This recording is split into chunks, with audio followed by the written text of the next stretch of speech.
I don't know about you, but I'm absolutely knackered after that. What a finish it was here at Hillsborough, just behind me, the Leppings Lane end there, where 3,000 Hull City fans went in absolute raptures when Charlie Hughes powered in a Lincoln cross in the 94th minute to seal a 1-0 victory here at Hillsborough. It's a huge win on so many levels. Great response, obviously, to the defeat to Luton last weekend, and obviously Derby winning in midweek. Results down at the bottom, so many teams have dropped points. Yes, Oxford have won, but I think everybody else has dropped points down at the bottom. So City go from 21st to 19th. They move 3 points clear of the bottom three.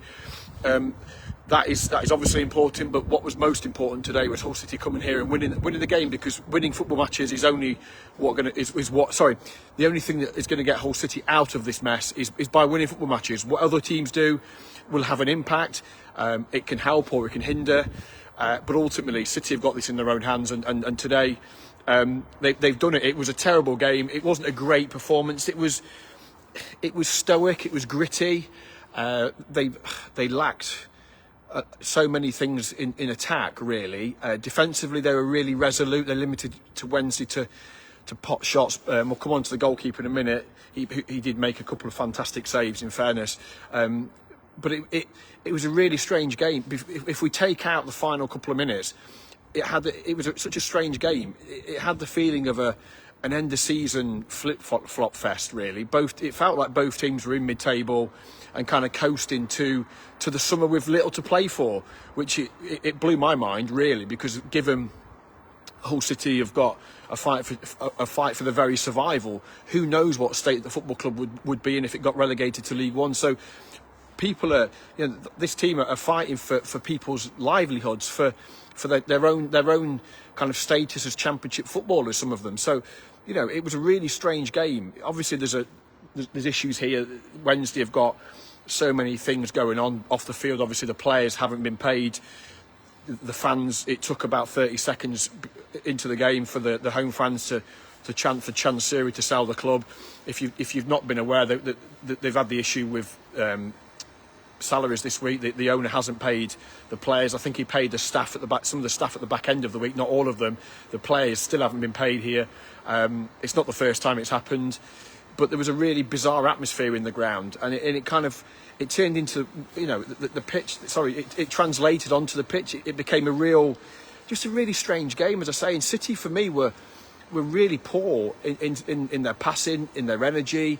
They lacked that intensity that we've seen at times away from home under Ruben, and it was, let's be fair, the game was heading for a drab 0-0, and I'd written my closing stuff as I have to, and I sort of said I felt like it was a chance missed. I felt like, given Wednesday hadn't won here since New Year's Day, all the stuff going on off the field, I felt this was a real opportunity for Hull City to come to a team that, yes, in essence they still got a shout of the playoffs, but I never really felt that they were genuine contenders. And for me, I just felt for 93 minutes they were very, very passive. They were very lethargic, and as I say, they didn't really create a huge amount. The best chance in the game probably came for City came for Carl Joseph in the first half after a decent move. Pedro laid it to Gallagher, he laid it off, and Joseph sort of fudged the shot at Pierce Charles, who saved it. He dived and saved it, but it was a fairly comfortable save, and it was one that I felt that for Joseph he really should have blasted. If you think of, I don't know if you saw Liam Delap's goal for Ipswich at Bournemouth in the week, it was an absolutely belting finish. He played the ball off the left, he ran in, picked it up, and he just absolutely blasted it into the back of the net. And I felt that whilst Joseph wasn't running quite at the speed of Delap, he just needed to blast it and put his boot through it and hit the back of the net. He didn't. That was as good as it got in the first half. But I say it was just as a game, it was just it was a really poor game. But look, credit to City, because for whatever, they kept at it, and I did think the changes made a difference. I thought Casey coming on injected a bit of spark and a bit of life in the front third. Lincoln got on the ball and tried to create, and it was from his free kick that Charlie scored. And look, yeah, Lee, you're right, not the greatest of performance, but 3 points. We've got 6 games to go. It was 7 before today. Performances, Yes, managers will say if we do if the performance is right, we've got a better chance of getting a win. But ultimately, at this stage of the season, who cares? Who gives a monkey's cuss about what the game was like for 93 minutes? Because I've said as long as I've done this job, I've said for years that football is about making memories. Yes, we get bogged down in results, the importance of results, home, away, promotion, relegation, everything else. But at football's core, it's about winning, and it's about making those memories, about having those moments that you share with friends, with family, with people you don't know. You know, I was at the City Ground on Tuesday night, and when the full-time whistle went and Forest beat Man United, a bloke I'd never seen before hugged me. You know, and I'm sure it was the same in that Leppings Lane today when Charlie Hughes' goal went in.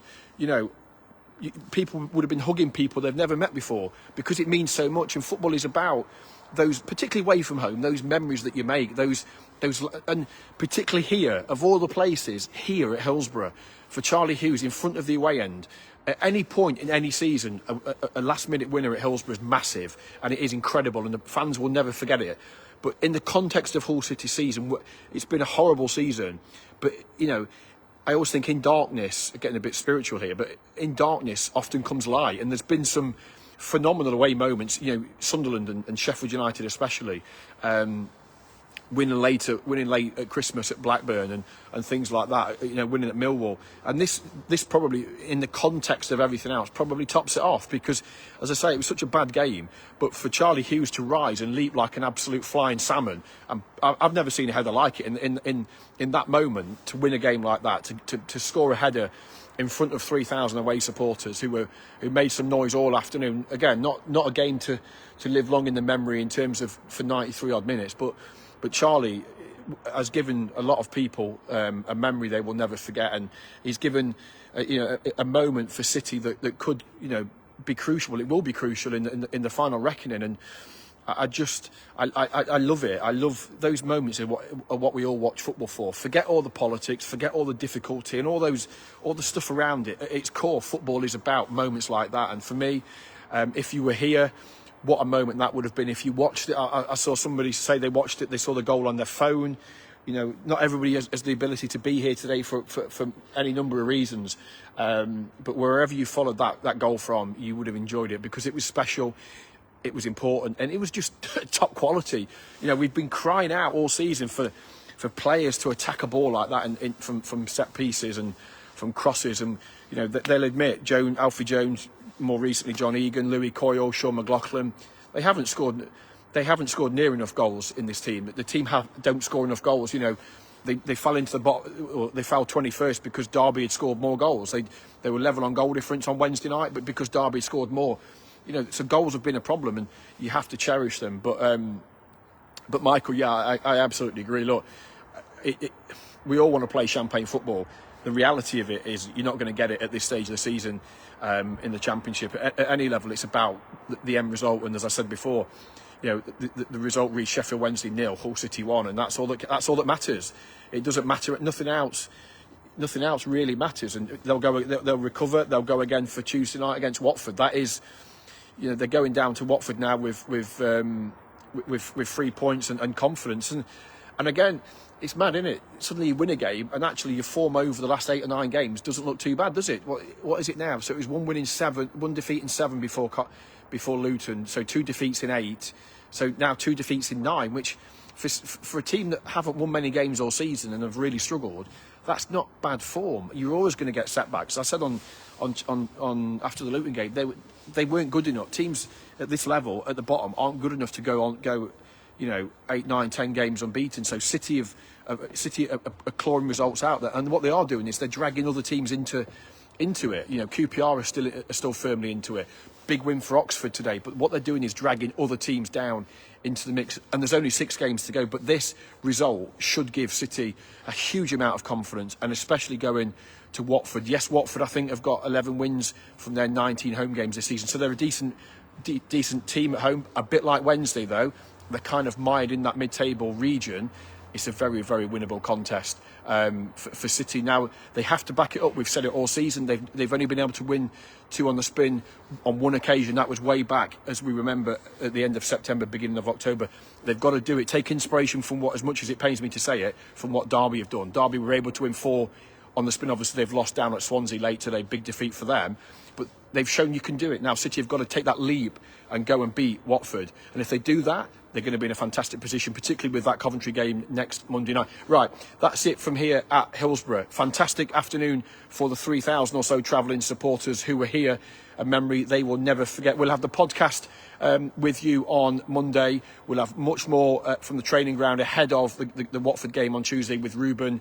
And hopefully, if you are travelling down the M1 to Vicarage Road, you have a safe journey and a less dramatic evening in Hertfordshire, but hopefully 3 points. Thanks for watching, everybody. Have a great weekend. Up the